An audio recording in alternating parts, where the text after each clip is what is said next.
Praise the Lord.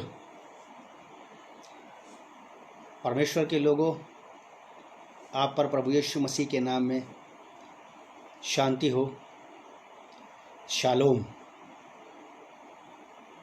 प्रभु का धन्यवाद कि एक बार फिर से परमेश्वर ने हमें अवसर दिया है, मौका दिया है कि हम लोग यहाँ पर जमा हो सके हैं। जैसा कि आप और हम सब लोग जानते हैं कि आज सप्ताह का पहला दिन है, पुनरुत्थान का दिन, जो कि प्रभु भोज का भी दिन है। और मुझे ये आशा है, उम्मीद है कि आप सब लोगों ने अपने अपने घर में अपने स्तर से प्रभु भोज की तैयारियां कर ली होंगी। इससे पहले कि हम आज की शिक्षा में आगे बढ़ें, चलिए प्रार्थना करेंगे। पवित्र पिता, प्रभु यीशु के नाम से हम आपका धन्यवाद करते हैं नए दिन, नई सुबह के लिए, पुनरुत्थान के इस दिन के लिए जिसमें एक बार फिर से आपने हमें भागी होने का अवसर दिया। और आपसे मदद चाहते हैं आपके पवित्र आत्मा के माध्यम से, ताकि आज के वचन के द्वारा से हमसे आप बातचीत करें, हम आपके वचन को समझ सकें।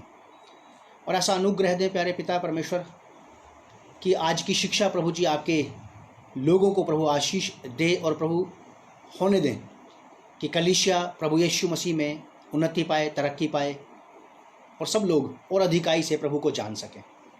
प्रभु यीशु के नाम से पिता, इस प्रार्थना को हम मांगते हैं, आमीन। Praise the Lord. Emmanuel. Emmanuel का अर्थ है परमेश्वर हमारे साथ। और जब परमेश्वर हमारे साथ है तो फिक्र की, डरने की, चिंता की, घबराहट की कोई बात नहीं है। हमारा आज का थीम है प्रार्थना, प्रेयर। और प्रार्थना ये एक विश्वासी के जीवन का एक अभिन्न अंग है, जो कभी भी उससे अलग नहीं हो सकता है। एवरलास्टिंग, मृत्यु के दिन तक, आखिरी क्षण तक, आखिरी श्वास तक प्रार्थना एक विश्वासी का नया जन्म पाए हुए प्रभु यीशु मसीह के शिष्य का, उसके जीवन का एक अभिन्न अंग है, हिस्सा है, जो उससे कभी भी अलग नहीं हो सकता है। परमेश्वर के लोगों का, प्रभु के भक्तों का इसके विषय में अलग अलग मत हैं, उनके अलग अलग बातें हैं। कुछ लोग कहते हैं कि प्रेयर तो ब्रीथ है, एक विश्वासी की श्वास है, हार्ट बीट है, लाइफ है, या बहुत सारी बातें हैं ऐसी। प्रार्थना के कई सारे विषय हैं ऐसे। मेरे साथ निकाल लें आप इफिसियों की पत्री, उसका 6 अध्याय 18 और 19 पद। Ephesians chapter 6 verse 18 and 19। इफिसियों की पत्री उसका 6 अध्याय 18 और 19 आयत।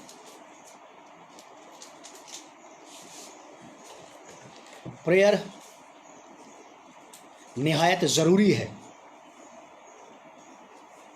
और विदाउट एनी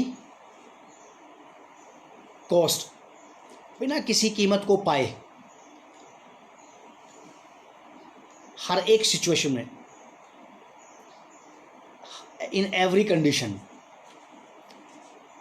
प्रार्थना एक विश्वासी से जुदा नहीं होना चाहिए। प्रेयर एक नया जन्म पाए हुए मसीह विश्वासी से, प्रभु यीशु मसीह के शिष्य से अलग नहीं होनी चाहिए। सिचुएशंस चाहे कैसी भी हों, अगेंस्ट में हो या हमारे पक्ष में हो, कैसी क्यों ना हो, बड़े धीरज का काम है प्रार्थना करना। पौलुस इफिसियो नगर की कलीसिया को यह बात सिखाता है, समझाता है, बताता है। कहता कि हर समय और हर प्रकार से,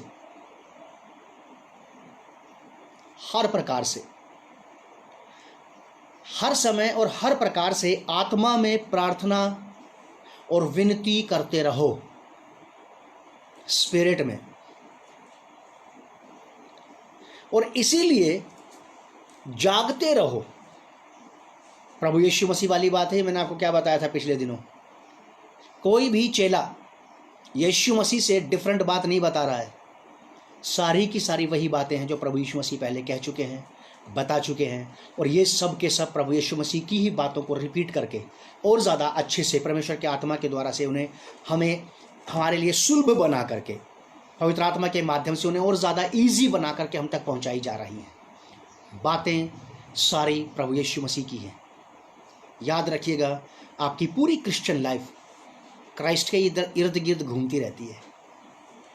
हम मसीहों की सारी शिक्षा, अपोस्टल्स की, बिलीवर्स की, फॉलोअर्स की सारी बातें, सारी शिक्षाएं, सारी प्रार्थनाएं, सारी बातें हमारी क्राइस्ट के इर्द गिर्द घूमती रहती हैं, उससे अलग नहीं है। पौलुस कहता है हर समय और हर प्रकार से आत्मा में प्रार्थना और विनती करते रहो, और इसीलिए जागते रहो कि सब पवित्र लोगों के लिए लगातार विनती किया करो। और मेरे लिए भी पौलुस कहता है कि मुझे बोलने के समय ऐसा प्रबल वचन दिया जाए कि मैं साहस के साथ सुसमाचार का भेद बता सकूं। हमारे इस गॉस्पेल का सीक्रेट क्या है? वो है Christ, eternal life of Christ, complete forgiveness of Christ. पौलुस कहता से हर समय और हर प्रकार से आत्मा में प्रार्थना और विनती करते रहो, और इसीलिए जागते रहो कि सब पवित्र लोगों के लिए लगातार विनती किया करो।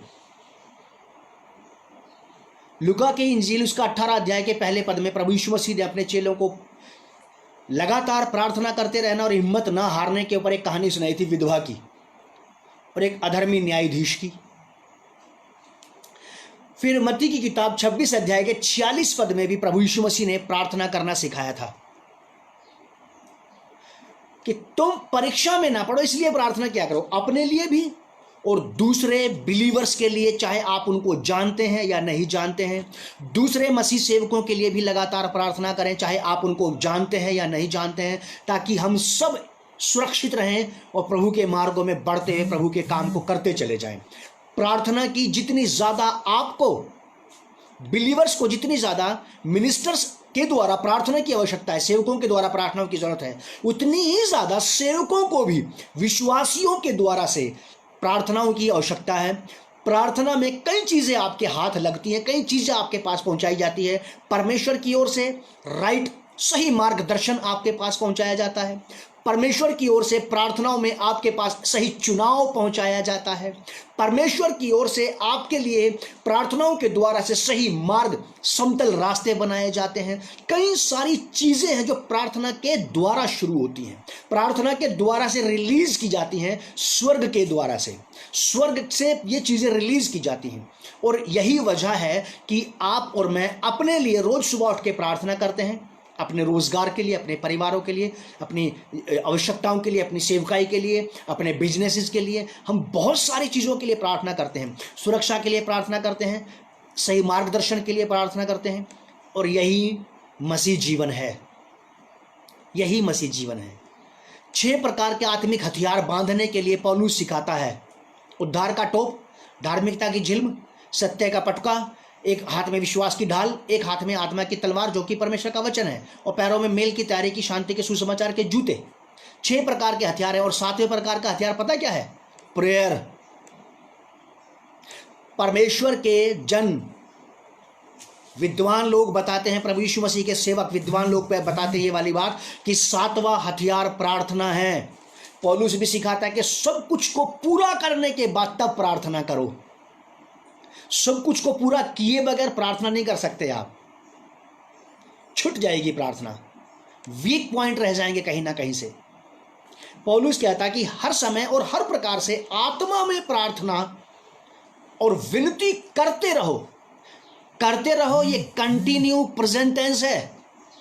आज आपने शुरू की है, जब आप पहली बार विश्वास में आए थे, प्रभु यीशु मसीह पर आपने विश्वास किया था, उस दिन से आपको ये वाली बातें सिखा दी गई थी। प्रभु यीशु मसीह ने अपने शुरुआती दौर में चेलों को सिखा दिया था कि प्रार्थना करो, मांगो तो तुम्हें दिया जाएगा, ढूंढो तो तुम पाओगे, खटखटाओ तो तुम्हारे लिए खोला जाएगा। This all are the parts of the prayer. ये सारे प्रार्थना का हिस्सा है, सारी बातें। प्रभु यीशु मसीह ने एक विश्वासी के जीवन में शुरुआती दिनों में ही ये वाली बात सिखा दी थी। तो शुरू से लेकर के आखिरी श्वास तक आपके और मेरे पास जो कभी ना समाप्त होने वाला काम है वो है प्रेयर। मिनिस्ट्री, सेवकाई एक दिन रुक जाएगी जब हड्डियां जवाब दे देंगी, बुजुर्गी का आलम होगा, हाथ पैर कांपने लगेंगे, कहीं जाने की इच्छा नहीं होगी, लेकिन आप अपने बिछौनों पे पड़े पड़े प्रार्थना में परमेश्वर का धन्यवाद करते हैं। आप बिछौनों पे पड़े पड़े उन लोगों के लिए प्रार्थना कर सकते हैं जो फील्ड में हैं, परमेश्वर के जन, जो प्रभु के योद्धा, प्रभु के सेवक, प्रभु के जर्नल्स जो लगे हुए हैं फील्ड में सेवकाई के लिए, आप उनके लिए प्रार्थना कर सकते हैं। In every condition, in every situation, अपनी हर एक परिस्थिति में पौलुस कहता है कि हर समय और हर प्रकार से, कितने प्रकार से प्रार्थना कर सकते हैं आप? कई प्रकार से प्रेयर कर सकते हैं आप। उठते बैठते, सोते जागते, चलते फिरते, बुद्धि से प्रार्थना कर सकते हैं आप। आवश्यकताओं के मुताबिक प्रार्थना कर सकते हैं आप। आत्मा के द्वारा प्रार्थनाएं कर सकते हैं आप। According to the will of God prayer कर सकते हैं आप। According to the heart of God prayer कर सकते हैं आप। आप किसी दूसरे की आवश्यकता के मुताबिक प्रार्थना कर सकते हैं। जैसे लोग आपके पास आकर के कहते हैं कि मेरे लिए प्रार्थना करिए कि मेरे बेटे को एक नौकरी मिले, आप उसकी सिचुएशन के अकॉर्डिंगली प्रार्थना करते हैं कि हे प्रभु, इस भाई की, इस जवान की, इस बच्चे की शुद्धि लें। आप कई प्रकार से आप प्रार्थनाएं कर सकते हैं। लिखा है कि हर प्रकार से आत्मा में प्रार्थना और विनती, इन द स्पिरिट, आत्मा में प्रार्थना और विनती करते रहो। और इसीलिए आप जागरूक बनो, बी अवेयर, सावधान, चौकन्ने, चौकस, जागते रहो। इसीलिए जागते रहो कि सब पवित्र लोगों के लिए, और हर एक वो स्त्री और पुरुष पवित्र है जिसने प्रभु यीशु मसीह पर विश्वास कर लिया है, जिसने प्रभु यीशु मसीह को अपना व्यक्तिगत उद्धारकर्ता स्वीकार कर लिया है। चाहे उसने आज किया हो, चाहे उसने 20 साल पहले किया हो, या वो आने वाले 20 साल बाद करेगा, कोई भी व्यक्ति हो सकता है। ये हर एक वो स्त्री और पुरुष प्रभु यीशु मसीह में पवित्र है जिसने प्रभु यीशु मसीह के लहू से अपने वस्त्रों को धो लिया है। प्रकाशित वाक्य की किताब में ऐसा लिखा है कि ये वो लोग हैं जिन्होंने अपने वस्त्र मेमने के लहू से धो लिए हैं, और ये नगर में फाटकों से होकर के, दीवार टाप करके नहीं, दाएं बाएं से नहीं, ये फाटकों से होकर के नगर में प्रवेश करेंगे। ये फाटकों से होकर के नगर में प्रवेश करेंगे। इसीलिए पौलुस कहता है कि जागते रहो और सब पवित्र लोगों के लिए लगातार बिना रुके प्रार्थना करते रहो। प्रार्थना किया करो बिना रुके। कंटिन्यू प्रेजेंट टेंस है ये, एवर लास्टिंग लाइफ है ये आपकी प्रेयर। 19वें वर्ष में पौलुस कहता, और मेरे लिए भी, पौलुस जैसा दिग्गज व्यक्ति, पौलुस जैसा वो जिसने प्रभु यीशु मसीह का साक्षात्कार पाया है, प्रभु यीशु मसीह से इंफॉर्मेशन पाई है, प्रभु यीशु मसीह से विजन पाया, प्रभु यीशु मसीह से डायरेक्शन पाई, प्रभु यीशु मसीह से भविष्य की बातें पाली थी, बावजूद इसके बिलीवर्स लोगों से, जो उसके हाथ के पैदा किए हुए लोग थे प्रभु में, जो उसके द्वारा से प्रभु में लाए गए लोग थे, उनसे कहता है कि मेरे लिए हर एक टीचर कहीं ना कहीं स्टूडेंट है। हर एक टीचर कहीं ना कहीं स्टूडेंट है। अगर वो अपने घर में बैठ करके कोई किताब पढ़ रहा है, स्टडी कर रहा है, तो वो वहां स्टूडेंट है। क्लास में वो टीचर होगा। मैं यहां आपको टीचर जैसे लग रहा हूं, लेकिन मैं भी स्टूडेंट होता हूं अपने घर के उस कोने में जहां मैं बैठता हूं पवित्र आत्मा के साथ। पौलुस प्रभु की ओर से अपॉइंटेड व्यक्ति था, अनॉइंटेड व्यक्ति था। बावजूद इसके उसकी हम्बलनेस, उसकी विनम्रता, उसकी दीनता देखिए। साहब क्या कहता है कि और मेरे लिए भी कि मुझे बोलने के समय पे ऐसा प्रबल वचन दिया जाए कि मैं साहस के साथ सुसमाचार का सही भेद बता सकूं, बेफिजूल की बातें वहां पर बैठ करके ना करूं, गॉस्पल को शुरू करके कोई और डिस्कशन शुरू ना कर दूं, क्योंकि बाइबल बताती है हर एक बाधा डालने वाली वस्तु और उलझाने वाले पापों को आपको पता भी नहीं लगेगा आप कब उलझ गए। बेफिजूल की बहस में, बेफिजूल के उन झमेलों में उलझ जाएंगे आप जिनको आप कभी समझ नहीं पाएंगे। पौलुस कहता है कि लेकिन मेरे लिए प्रार्थना किया करो कि मुझे बोलने के समय पे कहीं भी पूरे वर्ल्ड में मैं कहीं भी हूं, तुम्हारे साथ हूं या ना हूं, तुम मेरे लिए ये प्रार्थना किया करो कि मैं जब प्रीच करता हूं, जब मैं बोलता हूं, तो मुझे बोलने के समय पे ऐसा प्रबल साहस मिलना चाहिए, मुझे डिवाइन पावर मिलना चाहिए, डिवाइन क्रेज मिलना चाहिए, मुझे मेरे अंदर गॉडली ब्रेवनेस आ जाए, ताकि मैं बिना किसी से डरे, बिना किसी का पक्षपात किए हुए सुसमाचार में प्रभु यीशु मसीह के क्रूस की कथा में कोई मिलावट ना करूं, उसे एज इट इज वैसा का वैसा सौंप दूं जैसा मुझे सौंपा गया था। और इसके लिए एक विश्वासी को प्रार्थना की जरूरत पड़ती है, वरना अच्छे अच्छे दिग्गज सामने बैठे हुए विद्वान, अपने से ज्यादा एजुकेटेड, अपने से ज्यादा मिच्योर बिलीवर्स को, लीडर्स को, अपने से ज्यादा फाइनेंस में मजबूत तगड़े लोगों को देख करके पता नहीं कब होशो हवास खो दें और उनको प्रसन्न करने में लग जाएं, बजाय गॉस्पल का सही भेद बताने के। याद रखिएगा आप इस बात को। इसीलिए मैं पास्टर संजीव लाठर आपसे रिक्वेस्ट करता हूं, आप मेरे लिए प्रेयर करा करें कि प्रभु मुझे बोलने के समय पे ऐसा हियाव दे कि मैं परमेश्वर के वचन को, प्रभु यीशु मसीह के गॉस्पल को, खास करके शुभ समाचार को, सुसमाचार को निडरता से सुना सकूं, बिना किसी डर भय खौफ के, आदर के साथ, बड़े प्रेम से, बड़ी विनम्रता से, लेकिन निर्भय होकर के, प्रेम से, आदर से, मैं फिर कह रहा हूं विनम्रता से, दीनता से, लेकिन निर्भय होकर के। पौलुस कहता है ये वाली बात, और बहुत ज़रूरत है इसकी। कहता है कि और प्रार्थना और विनती करते रहो, जागते रहो, इसी के लिए जागते रहो। बहुत सख्त ज़रूरत है आज आपको भी, आपके पूरे मसीह समुदाय को, पूरे क्रिश्चियन एटमॉस्फेयर को, क्लाइमेट को, पूरे क्रिश्चियन वर्ल्ड को इसकी ज़रूरत है। बिलीवर्स को ज़रूरत है कि प्रार्थनाएं की जाएं ताकि सही ढंग से प्रभु की बात पहुंचाई जा सके। आप अपने विजडम से नहीं पहुंचा सकते, आप ज़्यादा हाईली एजुकेटेड तो हो सकते हैं, लेकिन आप गॉस्पल के लिए योग्य नहीं हो सकते तब तक जब तक आप प्रार्थनाएं ना करें। मैं बाइबल पढ़ता रहता हूँ, मैसेज तैयार करता रहता हूँ, कभी कभी परमेश्वर का आत्मा मुझे बने बनाए मैसेज दे देता है। ये आज का ऐसा ही है। सुबह तक मेरे पास बिल्कुल कुछ नहीं था और बस मैंने एक ही बात कही कि प्रभु मैं नहीं जानता हूँ कि क्या करूँगा, और वो अपने आत्मा के द्वारा से मेरी सही सटीक दिशा में अगुवाई करता है कि ये बात उसके लोगों को पहुँचाई जाए।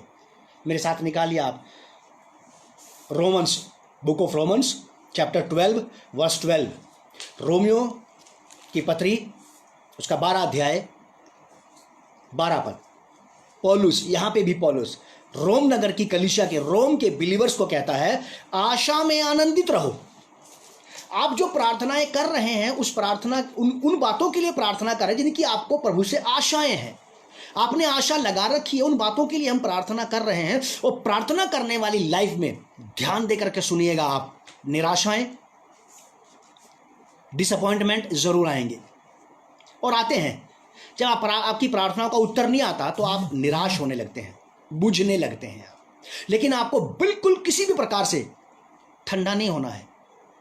बस आप एक बात याद रखिए कि जिससे आपने आशाएं लगाई है वो जीवित है, प्रभु यीशु मसीह। खुदावंद यीशु मसीह आपकी और मेरी और सारे क्रिश्चियन समुदाय की जीवित आशा है। हमारी आशाएं जिंदा खुदावंद यीशु मसीह से लगी हैं, इस जीवन के लिए भी और आने वाले जीवन के लिए भी, इस लोक में भी और परलोक में भी, और हमारे इस आर्थिक जीवन के लिए भी और आत्मिक जीवन के लिए भी सारी आशाएं प्रभु यीशु मसीह से लगी हैं। इसीलिए पौलुस कहता है कि आशा में आनंदित रहो, इस बात का एंजॉय करो कि मेरी आशा यीशु मसीह है और यीशु मसीह कभी नहीं मरेगा, मेरी आशा पे पानी नहीं फिरेगा।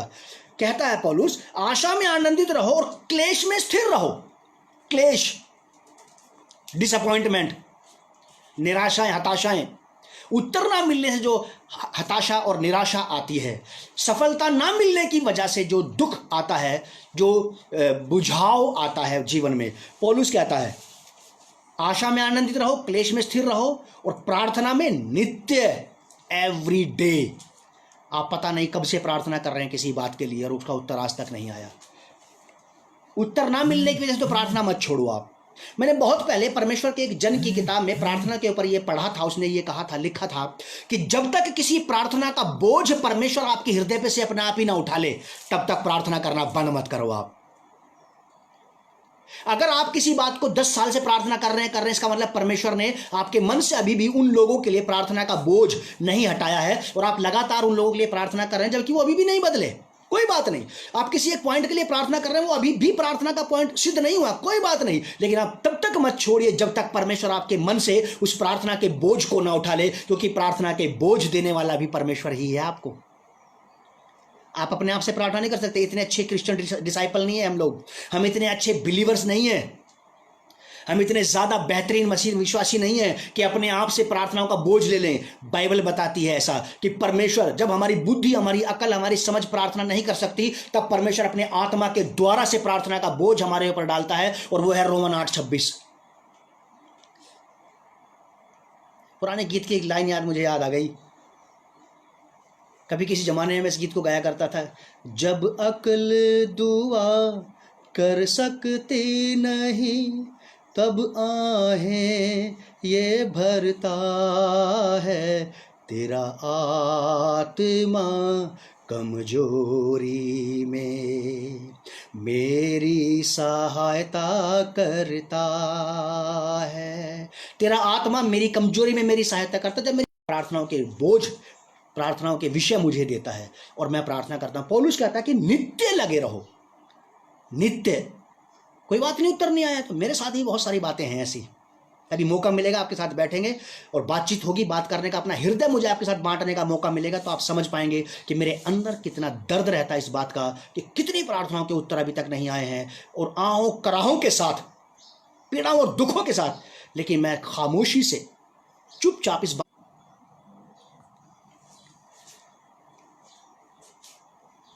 जब अक्ल दुआ नहीं कर सकती, तब परमेश्वर का आत्मा आहों कराहों के साथ प्रार्थना करता है। यह है परमेश्वर का आत्मा। नित्य प्रार्थना करते रहने का हियाव आपको वही देगा। आपको हिम्मत नहीं हारना है, बिल्कुल हिम्मत नहीं हारना, क्योंकि आपको एक बहुत बड़ा भारी काम दिया गया है जो सबको नहीं दिया जा सकता है, और आपको विश्वास योग्य जान करके यह काम दिया है। मेरे साथ निकालिए आप कुलूसियों की पत्री 4:12। कुलूसियंस चैप्टर 4:12। Colossians chapter 4:12।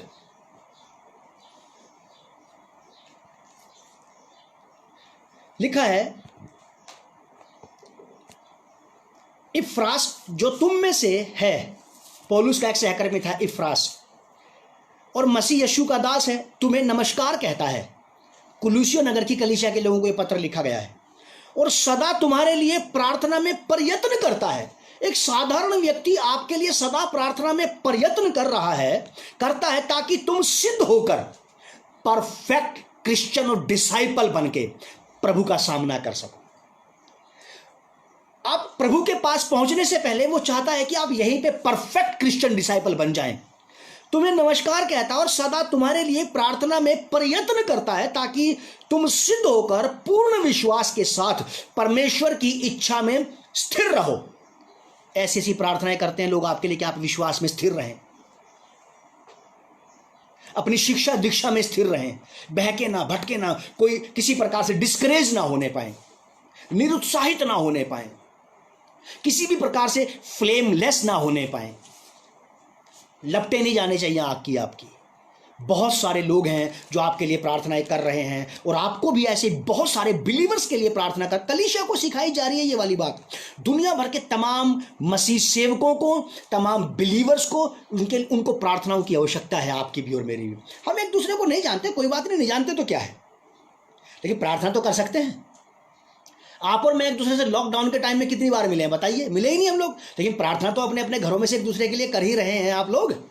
तो बस ठीक ऐसे ही आपको और मुझे देश दुनिया के लोगों के लिए, तमाम मसीह सेवकों और सेवाओं के लिए, तमाम बिलीवर्स के लिए, डिसाइपल्स के लिए, तमाम वर्कर्स के लिए, those are working in the field, जो सेवकाई में हैं, जो बिल्कुल फील्ड में घुस करके सेवकाई करते हैं, लोगों के घरों में जाकर के सुसमाचार का प्रचार करते हैं, उन्हें आपके द्वारा से प्रेयर बैकअप की आवश्यकता है। पता नहीं कौन से जन को, मैंने एक किताब में पढ़ा था एक बार, ऐसी स्पिरिट्स हैं जो मूव करती रहती हैं, जो मूव करती रहती हैं। परमेश्वर का एक जन जो बहुत सालों से प्रार्थनाओं में लगा था, उसको परमेश्वर ने बताया कि मेरे पास ऐसी सेवा टहल करने वाली आत्माएं हैं कि जब परमेश्वर का कोई बेटा या बेटी किसी प्रकार की बेफिजूल की परीक्षा में पड़ता है, तो वो जो आत्मा, जो सेवा टहल करने वाली आत्माएं विचरण कर रही हैं, वो जाकर के उसको सपोर्ट करती हैं, उसके हृदय को संभालती हैं, उसके व्यवहार को संभालती हैं और उसको फिर से मजबूत खड़ा करती हैं किसी बेफिजूल की परीक्षा में पड़ने से।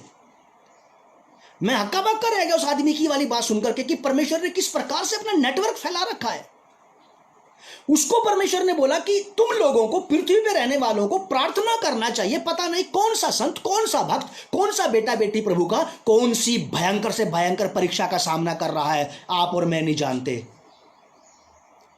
क्योंकि शैतान इस ताक में बैठा रहता कि किसको फाड़ खाए।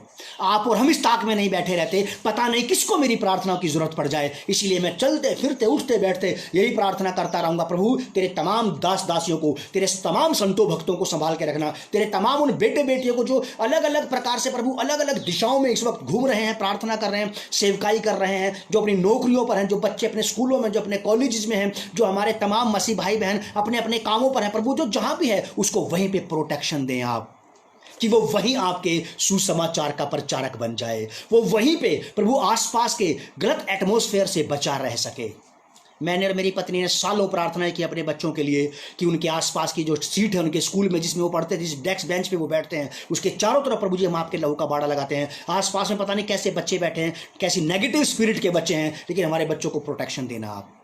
सालों प्रार्थनाएं की हैं मैंने और मेरी पत्नी ने अपने बच्चों के लिए ऐसी, और अभी भी करते हैं जब वो एग्जाम देने जाते हैं, अभी भी करते हैं, वो अपने कॉलेज में रहते हैं, और ऐसी प्रार्थना हम लोग आपके लिए भी करते हैं, आपको भी करना है। बेहतरीन प्रार्थना साहब, बहुत बढ़िया चीज़ हम लोग प्रार्थना की सीख रहे हैं। मेरे साथ निकाले आप पहला थिस्सलुनीयंस चैप्टर 5 वर्स 17। पहला थिस्सलुनीकियों 5 अध्याय 17 पद। पहला थिस्सलुनीकियों 5 अध्याय 17 पद। बेहतरीन बात है यहाँ पे। पौलुस कहता निरंतर प्रार्थना में लगे रहो। डिसकंटिन्यूटी नहीं आनी चाहिए प्रार्थना में। एक और झपकी, थोड़ी देर और लेटे रहना, छाती पे हाथ रख के लेटे रहना, हाँ अभी उठ जाएंगे, हाँ तभी कर लूंगी, हाँ अभी हो जाएगा। पौलुस कहता कि निरंतर, क्योंकि बाइबल में ऐसा लिखा कि क्रोधी व्यक्ति परमेश्वर के धर्म का गुजारा नहीं कर सकता। जिसको बार बार क्रोध आता है ना बात बात पे, वो परमेश्वर के धर्म के, परमेश्वर के राज्य के योग्य नहीं है। मैं ये बात को पलट करके बोलता हूं कि निरंतर प्रार्थना में लगे रहो। आलसी लोग भी परमेश्वर के राज्य को बढ़ाने में किसी काम के नहीं हैं। अगर बार बार जरा जरा सी बात पे गुस्सा करने वाला व्यक्ति, स्त्री हो या पुरुष, सेवक हो या बिलीवर, जिसको बार बार नाक पे गुस्सा रखा रहता है, जिसकी, ये क्या परमेश्वर के धर्म का गुजारा करेगा? ये क्या परमेश्वर के राज्य को बढ़ाएगा? क्या उसकी धार्मिकता को फैलाएगा? ठीक वैसे ही आलसी लोग भी नहीं फैला सकते, जो सूरज निकलने के बाद बिस्तर से उठते हैं। अब वो प्रार्थना करेंगे, क्या प्रार्थना करोगे? अब आप तो बेकार ही बेफिजूल में उठे बिस्तर से ही। निरंतर प्रार्थना में लगे रहो, बिकॉज यू आर दे, आप जवाबदेही हैं, रिस्पॉन्सिबल हैं आप। As a Christian disciple you all are they, आप सारे के सारे जिम्मेवार हैं, रिस्पॉन्सिबल पीपल हैं आप, क्योंकि वो आपके लिए मरा है, आपके लिए। और अगर आप ये कहते हैं कि प्रभु आप मेरे उद्धार करता हैं, मैं आप पर विश्वास करता हूं, तो आप फंस गए। अब आप इसलिए फंस गए, अब आपको उसके उद्धार की बात दूसरों तक पहुंचानी है। और आलसी लोग परमेश्वर के राज्य को अभी स्प्रेड नहीं कर सकते, कभी नहीं फैला सकते। नीति वचन की किताब में इसके बारे में बहुत अच्छा लिखा है। आप बाइबल पढ़ने वाले लोग हैं, मैं वहां तक जाना नहीं चाहता हूं, अपने आप खोज के निकाल लेंगे, आप समझ गए होंगे कि क्या लिखा है वहां पे। 5:17 निरंतर प्रार्थना में लगे रहो, विदाउट लेट, बिना देर किए, बिना रुके, चलते जाइए। आप निरंतर प्रार्थना करते रहिए, निरंतर प्रार्थना करते रहिए। बहुतों को आपकी प्रार्थनाओं की आवश्यकता है। पहला पतरस 5 अध्याय 8 पद। ऑलमोस्ट हम लोग नजदीक आ गए हैं खत्म करने के, क्योंकि प्रभु भोज की रस्म भी अदा करने, इसलिए मैं जल्दी जल्दी पढ़ने की कोशिश करूंगा। पहला पतरस 5 अध्याय 8 पद। पहला पतरस 1 पीटर चैप्टर 5 वर्स 8। बेहतरीन बात, बहुत बढ़िया बात। पतरस क्या सिखाता है? पतरस ये कहता है कि सचेत हो, बी अलर्ट, बी अवेयर। सचेत हो जाओ पहले आप। आपके पास जरा सा ढीलेपन का कोई मौका नहीं है। सावधानी हटी और दुर्घटना घटी। जरा सी भी सावधानी हटी दुर्घटना घट जाएगी और आप सोच नहीं सकते कि कितनी बड़ी दुर्घटना घट जाएगी आपके साथ। इससे पहले कि दुर्घटना घटे हमें अक्ल आए, प्रार्थना करें प्रभु दुर्घटना घटने से पहले मुझे अक्ल दे, ताकि मैं चौकस रह करके, अवेयर रह करके प्रार्थना में बना रहूं, अपने लिए, अपने परिवार के लिए, आपके लोगों के लिए। लिखा है कि सचेत हो और जागते रहो। जागते रहो, सचेत हो और जागते रहो, क्योंकि तुम्हारा विरोधी शैतान गरजने वाले सिंह के समान इस खोज में रहता है कि किसको फाड़ खाए। आप रेस्ट कर सकते हैं, but your enemy is not taking rest. आपका शत्रु आराम नहीं कर रहा, दुश्मन आराम नहीं कर रहा, वो 24 आवर्स बिना रुके काम कर रहा है। वो डिसाइपल कैसे रेस्ट कर सकते हैं? फेसबुक पे एक बार मैंने ऐसा पढ़ा था, एक कॉलम आया था, एक वर्स आई थी ऐसी कि half time Christian full time devil का सामना नहीं कर सकते। उस शैतान का सामना आप कैसे कर सकते हैं जो 24 आवर्स बिना रुके, बिना रेस्ट किए काम कर रहा है, और आप तो कभी कभी जगते हैं।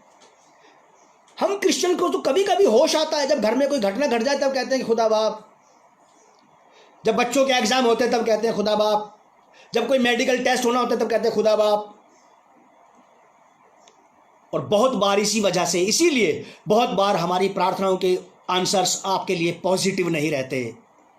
हाफ टाइम क्रिश्चियन डिसाइपल और Christian workers, they can't face full time devils. उस शैतान का सामना नहीं कर सकते आप जो 24 घंटे काम में लगा है। 24 घंटे काम में लगे हुए शत्रु को आप तभी हरा सकते हैं जब आप 24 घंटे में 48 घंटे काम करेंगे।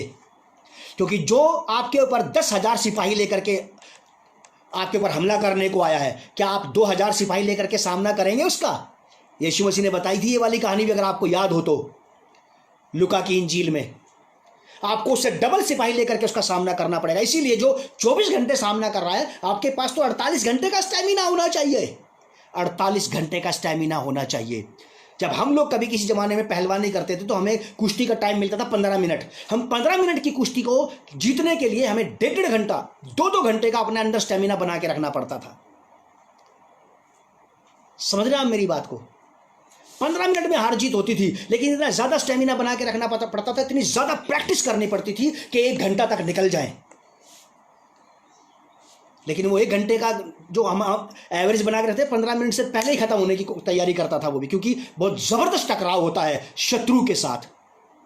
युद्ध में जबरदस्त टकराव होता है। यह कहता है कि सचेत हो और जागते रहो, क्योंकि तुम्हारा विरोधी शैतान गरजने वाले सिंह के समान।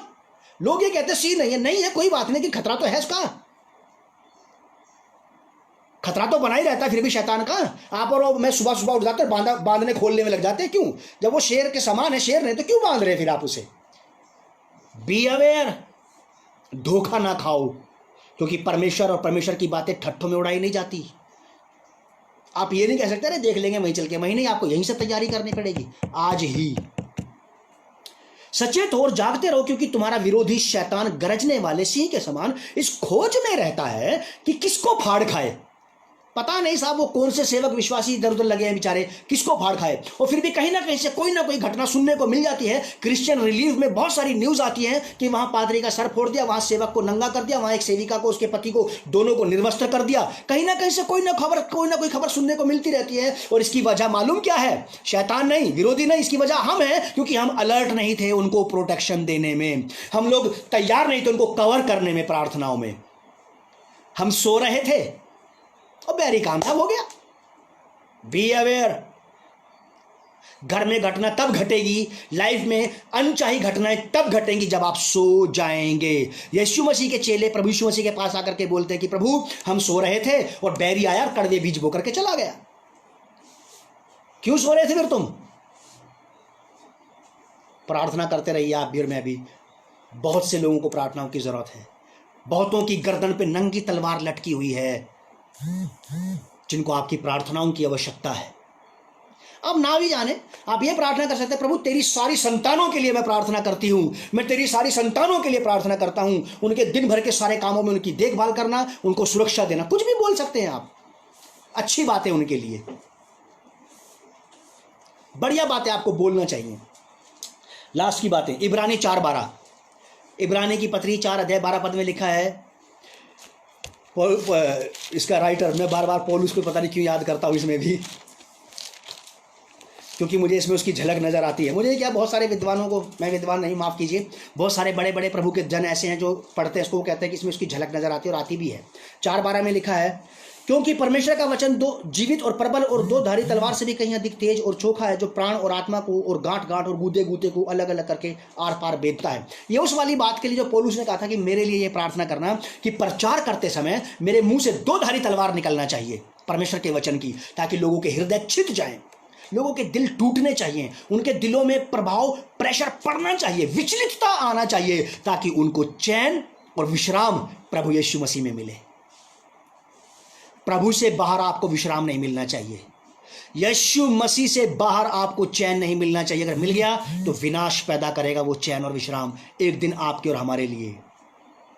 लूत की कहानी आप जानते हैं, सदोम और अमोरा के किनारे पे था और धीरे से पता लगा कि बीच में पहुंच गया, उसके बाद पता लगा कि वो सदोम और अमोरा का प्रधान भी बन गया, लीडर बन गया था उनका, और विनाश ही विनाश था बस वहां पे। उसके बाद विनाश ही विनाश था बस वहां पर, और कुछ नहीं था उसके अलावा। लास्ट की बात कह के मैं खत्म करूंगा, मेरे साथ निकालें आप 2 कुरिन्थियन 2 अध्याय 4 पद, 2 Corinthian chapter 4, 2 Corinthian chapter 4 verse 4। बहुत अच्छी बात है। प्रार्थना क्यों करनी है आपको, क्या वजह है प्रार्थना करने की, क्यों प्रार्थना करनी है सबके लिए, बिलीवर्स के लिए भी और नॉन बिलीवर्स के लिए भी, जिनको सुसमाचार सुनाया जाना है उनके लिए आपको ये वाली प्रार्थना करनी है। जिनको सुसमाचार सुनाया जाना है, जो नए लोग हैं, जिन तक सेवकों को और विश्वासियों को पहुंचना है, उनके लिए आप ये वाली प्रार्थना करें। 2 कुरिन्थियन 4 अध्याय का 4 पद लिखा है कि और उन अविश्वासियों के लिए, और उन अविश्वासियों के लिए जिनकी बुद्धि इस संसार के ईश्वर ने, शैतान ने अंधी कर दी है। आइज ऑफ विजडम, बुद्धि की आंखें। आदमी कान से सुनता है और बुद्धि से समझता है। कभी कभी कान तो खुले रहते हैं लेकिन बुद्धि डंब हो जाती है, बंद हो जाती है, और उनके अंदर तक, उनके हार्ट में, उनकी सोल में, स्पिरिट में प्रभु की बातें नहीं पहुंच पाती। जब नहीं पहुंच पाती तो वो कोई अच्छा फैसला नहीं ले पाते। जब वो अच्छा डिसीजन नहीं ले पाते हैं तो उनको कोई भी गलत डिसीजन लेकर के प्रभु को छोड़ देना पड़ता है। इसकी वजह पता है क्या है? कि आपने और मैंने सही से काम नहीं किया। हमने सही प्रभु यीशु मसीह के लिए हमने सही से तैयारियां नहीं की थी, हमने सही से मार्ग तैयार नहीं किया था। हमें नए लोगों के लिए प्रार्थना करना चाहिए, प्रभु इनकी बुद्धि को खोल, इनकी अकल को खोल, इनकी समझ को खोल प्रभु, कि जब आपकी बातें मेरे द्वारा या किसी भी विश्वासी भाई बहन के द्वारा से इनको सुनाई जाए तो प्रभु आपका वचन इनके कानों से होते हुए, इनके दिमाग से होते हुए, इनके हृदय में बैठ जाए और वो वहीं पे जड़ पकड़ता रहे और फलवंत होने लगे। और यही वजह है कि हम आधी अधूरी तैयारी में किसी को सुसमाचार सुनाने जाते हैं और वहां से कुछ नहीं काट के लाते, कुछ नहीं मिलता वहां से। वजह क्योंकि हमने सही से काम नहीं किया। पौलुस आत्मिक हथियार बांधने के समय पे कहता है कि सब कुछ पूरा करने के बाद प्रार्थना करो। अधूरा काम करने वाले लोग प्रार्थना करें, क्या सक्सेस मिलेगी? आपने पर्याप्त मात्रा में आत्मिकता का, धार्मिकता का, पवित्रता का सही ढंग से आचरण नहीं किया। आप बड़ी बड़ी प्रार्थनाओं के उत्तर पाना चाहते हैं, how to he will give you. आधी तैयारी में आप कैसे पूरी यात्रा कर जाएंगे? अगर मान लीजिए मुझे यहाँ से दिल्ली जाना है, दिल्ली 250 किलोमीटर है और मेरी गाड़ी का एवरेज है 1 लीटर में 15 किलोमीटर, मैं 10 लीटर तेल डाल लेता हूँ, क्या मैं दिल्ली पहुँच जाऊँगा? 10 धाम 15 होते हैं, 10 50 150, 150 किलोमीटर, 150 किलोमीटर पहुँचूंगा। 250 किलोमीटर की दिल्ली की यात्रा है, मुझे बीच में रुकना पड़ेगा और लिफ्ट लेनी पड़ेगी, और हमारी हालत सच में ऐसी हो जाएगी उन कुंवारियों के समान कि हमारे पास तेल तो है लेकिन हम तुम्हें भी पहुंचा सके इतना नहीं। याद रखिएगा आप, यह आत्मिक बात बता रहा हूं मैं, सांसारिक नहीं।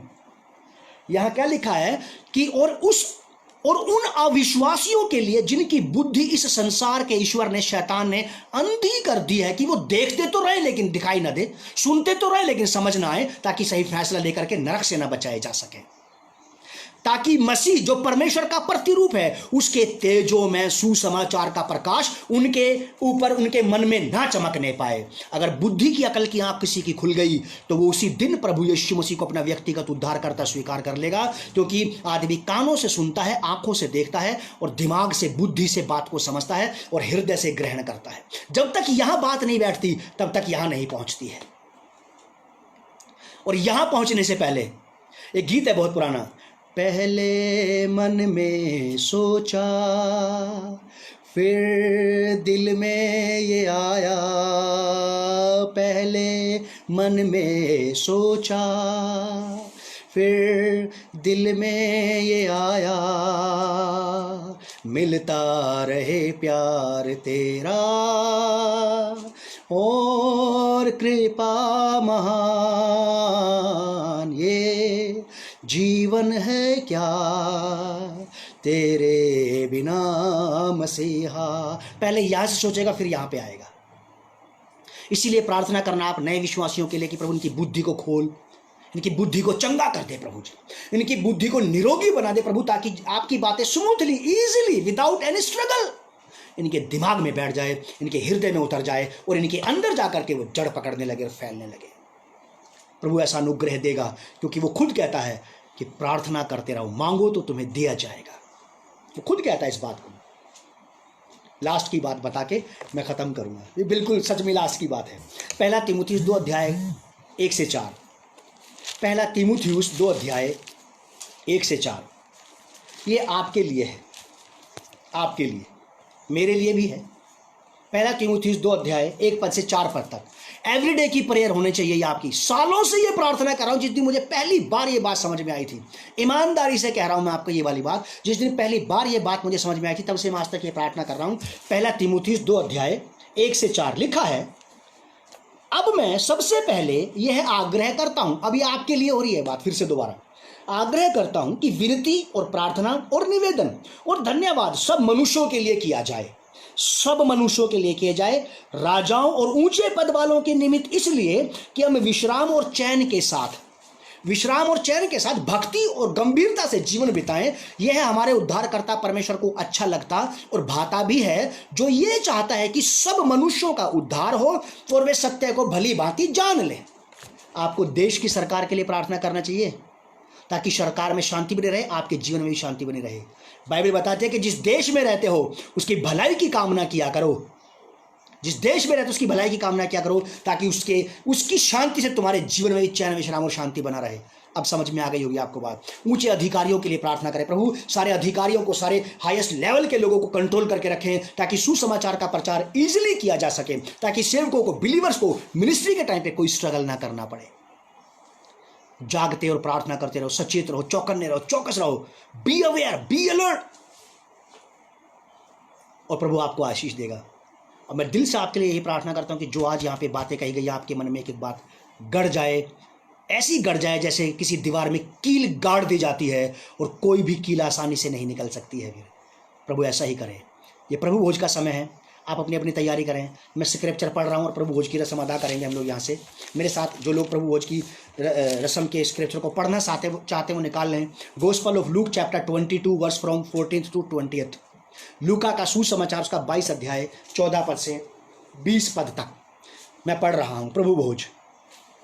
जब घड़ी आ पहुंची तो वह प्रेरितों के साथ भोजन करने बैठा और उसने उनसे कहा, मुझे बड़ी लालसा थी कि दुख भोगने से पहले यह फसह तुम्हारे साथ खाऊं, क्योंकि मैं तुमसे कहता हूं कि जब तक वह परमेश्वर के राज्य में पूरा ना हो तब तक मैं उसे कभी ना खाऊंगा। तब उसने कटोरा लेकर धन्यवाद किया और कहा, इसको लो और आपस में बांट लो, क्योंकि मैं तुमसे कहता हूं कि जब तक परमेश्वर का राज्य ना आए तब तक मैं दाख का रस अब से कभी ना पीऊंगा। फिर उसने रोटी ली और धन्यवाद करके तोड़ी और उनको यह कहते हुए दी, यह मेरी देह है जो तुम्हारे लिए दी जाती है, मेरे सुमरण के लिए यही किया करो। इसी रीति से उसने भोजन के बाद कटोरा भी यह कहते हुए दिया, यह कटोरा मेरे उस लहू में जो तुम्हारे लिए बहाया जाता है नई वाचा है। प्रियो, आपने अपने अपने घरों में प्रभु भोज की तैयारियां कर ली होंगी, जैसा कि हमने अपने घर में कर ली है। मैं स्क्रिप्चर को पढ़ चुका हूं। अब मैं आपके सामने प्रार्थना करता हूं, प्रभु यीशु मसीह इस मेज को आप ब्लेस करें। और प्रभु आपका धन्यवाद करते हैं कि इस मेज में प्रभु शामिल होने की आपने हमें योग्य बनाया। हम इसके लायक ना थे, हमारी कोई तैयारी नहीं है प्रभु, तैयारी तो आपकी है। आप पहले ही से प्रिपेयर थे, हार्टली, मेंटली, फिजिकली, स्पिरिचुअली आप तैयार थे, ताकि प्रभु जी आप अपनी देह तोड़ने के लिए और लहू बहाने के लिए दे दें। हम यहाँ हैं और चाहते हैं प्रभु जब हम आपकी मेज को अपने जीवन में, अपने शरीर में लेते हैं, तो हम में से हमारा पैतृक चाल चलन स्वभाव यदि आज भी कहीं पे थोड़ा मोड़ा जीवित है तो वो खत्म हो जाए और आप हमें जड़ पकड़ते और बढ़ते चले जाएं। प्रभु यीशु के नाम से इस प्रार्थना को मांगते हैं। मैं पढ़ रहा हूँ 22 अध्याय 19 पद। फिर उसने रोटी ली और धन्यवाद करके तोड़ी और उनको यह कहते हुए दी, यह मेरी देह है जो तुम्हारे लिए दी जाती है, मेरे सुमरण के लिए यही किया करो। ये रोटी हम खा लेंगे।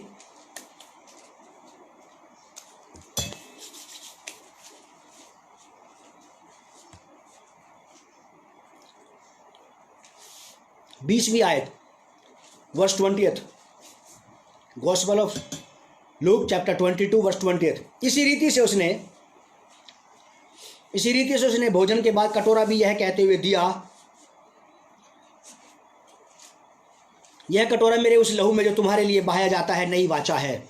हम प्रभु यीशु मसीह के इस कटोरे को पी लेंगे जो हमारे पास पहुंचाया गया है। तैयारी के लिए जो आपकी थी,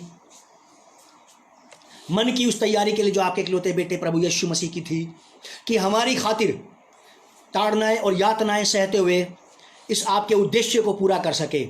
और आज हम भी चाहते हैं पिता, मैं भी चाहता हूं और मेरे सुनने और देखने वालों के लिए भी चाहता हूं, इसके बाद भी जो लोग इस मैसेज को ऑनलाइन देखेंगे, मैं उन सब के लिए प्रार्थना कर रहा हूं, हम सब के अंदर प्रभु यीशु मसीह आपका सा मन और आपकी सी आत्मा, आपका सा हृदय आ जाए, कि हम भी अपने जीवन की हर एक परिस्थिति में परमेश्वर के उद्देश्य को पूरा करते हुए अपने जीवन में चले जाएं। प्रभु यीशु के नाम से पिता हम इस प्रार्थना को मांगते हैं, आमीन। प्रभु आप लोगों को बहुत आशीष दे, संभाल कर रखे, और आज के संदेश को आप अपने हृदय से जाने मत दीजिएगा प्रियो। प्रभु आपके साथ है, आपको बचाने और बढ़ाने के लिए।